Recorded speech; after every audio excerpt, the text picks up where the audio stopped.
An Ohio anti-abortion activist is making headlines this morning for tweeting out an endorsement and a proclamation of her Christian faith. Here's Lizzie Marbach's tweet. This is it. It reads, "There's no hope for any of us outside of having faith in Jesus Christ alone." That's it, short and sweet. Well, on its face, it appears the post simply repeats a fundamental tenet of the Christian faith. But Republican Ohio Congressman Max Miller, a Jewish conservative and an ex-Marine, turned the post on its head with his response. Listen to this.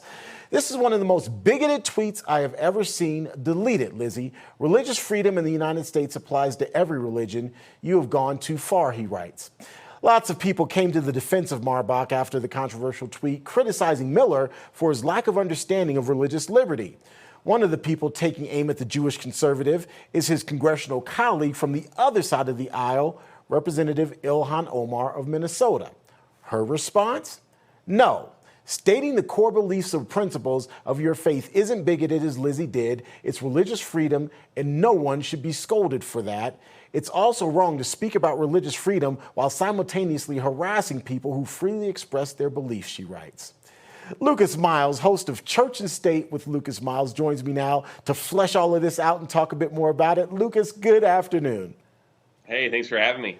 All right, so your first reaction when you read all of this? I mean, what a twisted web we weave, I suppose. I mean, it's interesting. This first tweet, really didn't seem to be directed at anybody. It seemed to just be a Christian who's expressing their faith. I don't know personally any of these individuals involved in this on an individual level, but there's nothing in that would be offensive to certainly anybody that's a Christian. And let's be honest.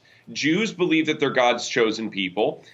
Christians believe that it requires faith in Jesus Christ in order to be saved. Muslims believe that only those who basically bow to Allah are going to be saved and redeemed. And so we have all three of these major religions all hold to an exclusivity within themselves that it is their followers or the followers of their religion that are in fact saved. This is part of the beauty of America, is that we can all hold to different beliefs. We can live in the same country. We can get along. Look, I'm a pastor. I'm a strong Christian. I believe that Jesus Christ is the only way to salvation. And I believe that only in him there is hope. That doesn't mean I'm against people who are Jewish or against people who are Muslim. And I think that this is just basic religion.